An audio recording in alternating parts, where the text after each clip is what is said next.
আজ এটি এই এলাকার অভিশাপে পরিণত হয়েছে।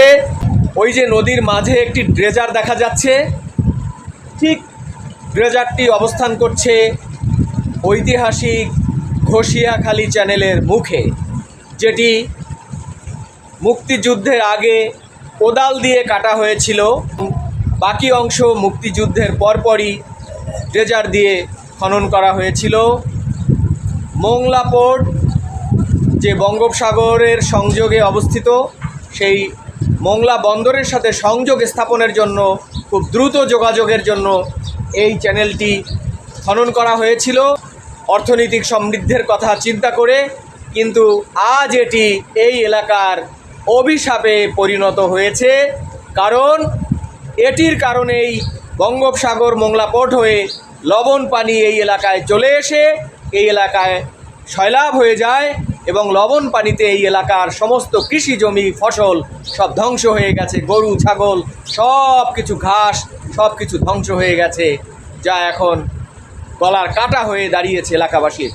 আমি এখন দাঁড়িয়েছি ঠিক এই ঘষিয়াখালী চ্যানেলের লঞ্চ ঘাটে।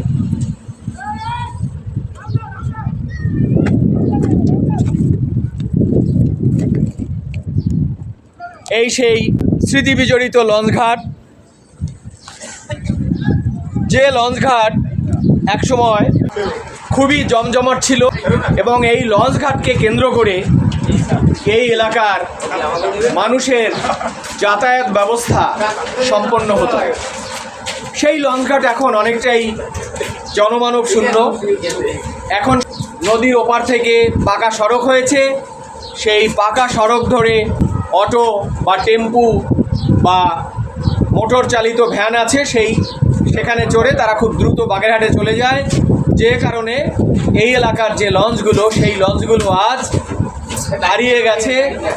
আগে এখানে খুব ভোরবেলা আজানের পর থেকেই এই এলাকা, এই লঞ্চঘাট সরগরম হয়ে উঠত একটি লঞ্চ ধরার জন্যে। সেই লঞ্চটি খুব ভোরে আসতো এদিকে রায়ন দাতুষখালী থেকে, এই লঞ্চঘাটের যাত্রী নিয়ে চলে যেত বাগেরহাট। সেই লঞ্চটির নাম আজও আমার মনে আছে, ML ফ্লাইং হক। এরকম ঐতিহাসিক অনেক লঞ্চের নাম এখন আর আমার মনে নেই। তো স্মৃতিচারণ করতে চাচ্ছি এই এলাকায় তখন যারা ছিল, যারা এর সাথে জড়িত ছিল, তাদের দু একজনের সাথে আমি কথা বলতে চাই। আমার সামনে আছে আলম ভাই। আলম ভাই এক সময় এই টার্মিনালের স্টাফ ছিল, তার কাছে আমি কিছু স্মৃতিচারণ করতে চাই। আলম ভাই, আপনি কেমন আছেন? ভালোই আছি। আপনি একটু বলবেন যে আমাদের ছোটবেলায় মোংলা থেকে একটি লঞ্চ এখানে আসতো সকালবেলা 8টায় বা 7টায় আসতো, সেই লঞ্চটির নাম কি ছিল? ভেলুয়া। সেই লঞ্চটির নাম ছিল ML ভেলুয়া। এরপরে একটি ডাক লঞ্চ আসতো বাগেরহাট থেকে সকাল 7টায় ছেড়ে এখানে আসতো 8:30টায়। আমরা সেই লঞ্চ ধরার জন্যে তাড়াহুড়ো করে বাড়ি থেকে চলে আসতাম। এসে কোনো দিন লঞ্চ ফেল করতাম, ফেল করলে নৌকায় করে আমরা মোরেলগঞ্জ যেতাম। সেই লঞ্চটির নাম কি ছিল? ডাক লঞ্চ। হ্যাঁ, এই লঞ্চের নাম ছিল ML আকবর। আচ্ছা, এরপরে মোরেলগঞ্জ রায়ন্দা থেকে একটি লঞ্চ আসতো, এখানে আসতো 10টার পর 10টা, 10:30 বা 11টার দিকে। অনেক ভিড় হতো ওই লঞ্চটায়। লঞ্চটা এমন ভিড়, মনে হয় যেন লঞ্চটা ডুবে যাবে, এত যাত্রী। ওই লঞ্চটি এখানে 11টার দিকে আসতো, আমাদের টার্মিনাল হয়ে বাগেরহাটে চলে যেত। ওই লঞ্চটির নাম কি? এই যে একজনে বলছে, একটু আমরা আলোর কাছাকাছি আসি। ওই লঞ্চটির নাম কি? ML তানজিম। সেই লঞ্চটিও আজ হারিয়ে গেছে। এরপরে আমাদের বিকেলে আরও কিছু লঞ্চ আসতো, দোতলা লঞ্চ আসতো, সেগুলো MB বাগেরহাট, ঢাকা হুলারহাট হয়ে দোতলা লঞ্চ আসতো। পুবালি, তারপরে খেয়াপার, মাছরাঙা, তারপরে আর কি নাম? আলম ভাই বলেন, দোতলা লঞ্চের আরও নাম বলেন। যুগ্ন ছিল, তারপরে যুগ্ন ছিল, তারপরে আপনার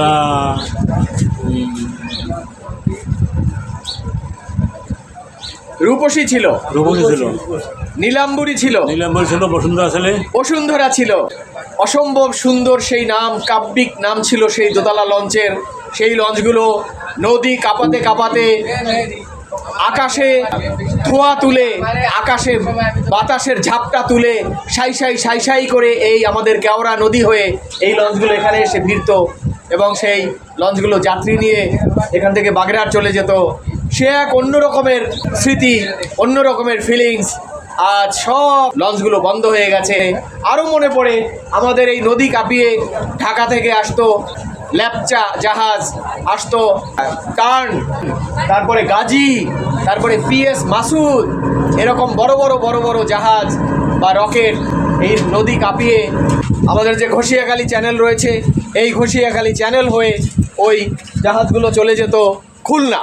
এবং এই এলাকার জনগণের একমাত্র বা প্রধান মাধ্যমই ছিল এই বড় বড় জাহাজ এবং বড় বড় দোতলা লঞ্চ এবং ভেলুয়া, তানজিম, তালিম, আকবর, ফ্লাইং হকের মতো এই সব ঐতিহাসিক লঞ্চগুলো কালের গর্ভে সব হারিয়ে গেছে, সব যেন এখন স্মৃতির পাতায় স্থান নিয়েছে।